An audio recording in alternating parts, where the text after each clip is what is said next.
Puji Tuhan, Salam. Kita kembali dalam renungan Betani Kebumen. Hari ini tema kita mengampuni tanpa syarat. Bapak Ibu yang dikasih oleh Tuhan Yesus, ketika Tuhan mengatakan, ampunilah kami seperti kami mengampuni orang yang bersalah kepada kami. Hal ini mengindikasikan suatu kemutlakan bahwa kita harus mengampuni orang yang bersalah. Pengampunan tersebut haruslah tanpa syarat. Mengampuni tanpa syarat memiliki beberapa makna. Yang pertama, tidak perlu menunggu orang meminta maaf kepada kita terlebih dahulu baru kita mengampuni.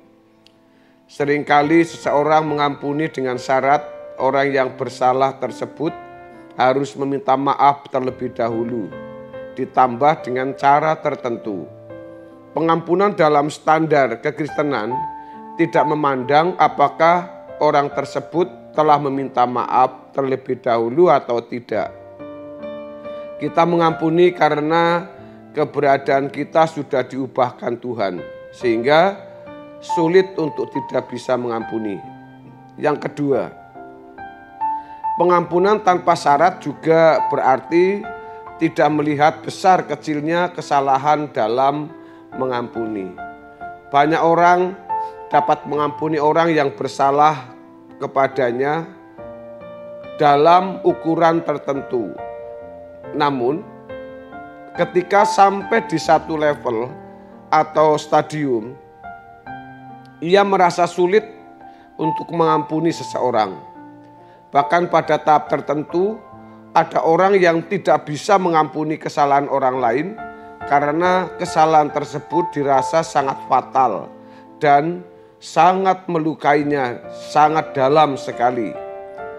Saudaraku, sesungguhnya pengampunan yang tanpa syarat merujuk pada kemampuan seseorang untuk melepaskan pengampunan tanpa terhalang besar kecilnya kesalahan yang dilakukan seseorang. Hal ini dapat tumbuh dari kesadaran seseorang ketika ia membandingkan kesalahannya yang banyak telah dihapus oleh Tuhan tanpa syarat. Setiap kita harus berani mengampuni tanpa syarat.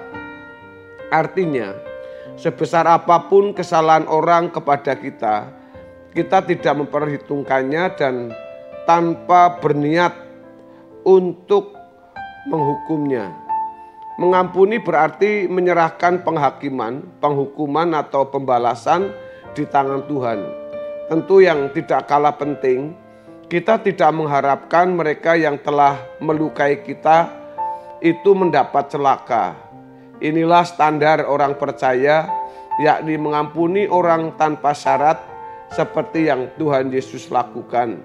Ketika seseorang mengampuni orang yang bersalah kepadanya tanpa syarat, sejatinya ia sedang melakukan perbuatan baik.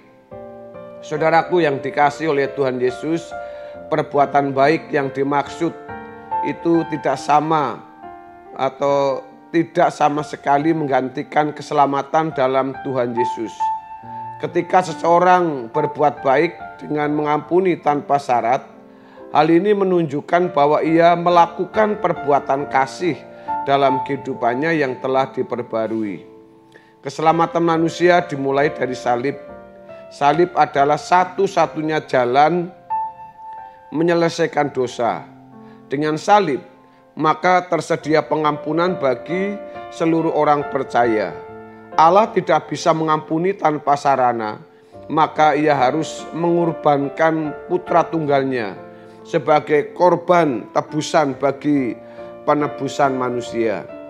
Tuhan Yesus bisa mengampuni kita pun karena ada tatanan, yaitu ketika ia mati di kayu salib memikul dosa-dosa kita.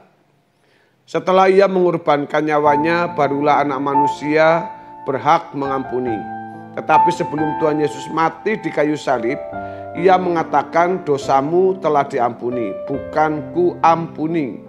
Hal ini menunjukkan bahwa sebelum Yesus disalib, yang mengampuni adalah Bapa sebelum Tuhan Yesus.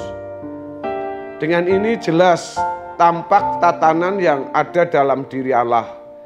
Tuhan Yesus dan Bapa sendiri, yaitu Allah Bapa, bisa mengampuni kita pun karena melalui sarana atau mekanisme. Darah binatang tidak bisa menyucikan.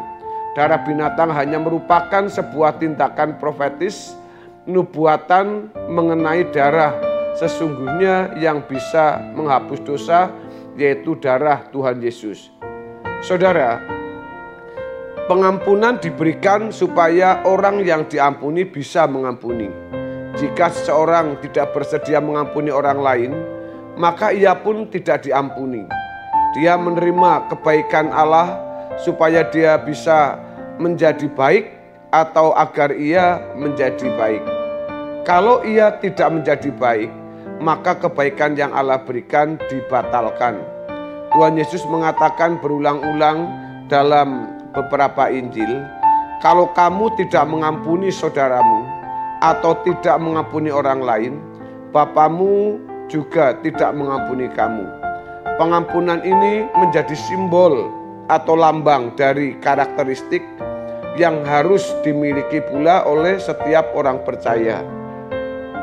Jika Allah memiliki karakteristik mengasihi dan mengampuni, maka hal itu harus dimiliki oleh orang percaya sebagai anak-anaknya.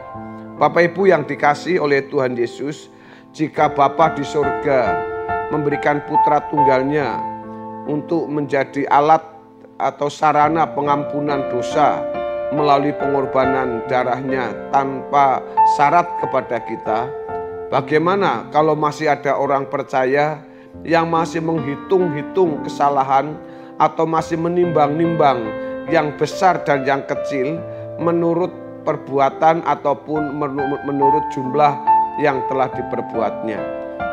Seharusnya sebagai orang Kristen yang sudah menerima begitu besar anugerah Tuhan yang telah diberikan kepada kita, yaitu pengampunan yang tanpa syarat, hendaknya kita sebagai orang percaya pun harus memberikan pengampunan. Seberapa besarnya kesalahan orang kepada kita, seberapa dalamnya yang sudah menyakiti hati kita. Bukan masalah dewasa atau tidak dewasa, bukan masalah lama atau tidak lama dalam mengikut Tuhan, tapi beranikah kita berkata, aku mengampuni engkau tanpa syarat, dan melupakan apa yang telah dilakukan oleh orang yang telah berbuat salah kepada kita.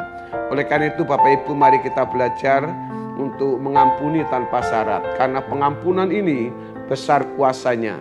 Kiranya kebenaran firman Tuhan memberkati kita semua pada hari ini. Haleluya. Amin.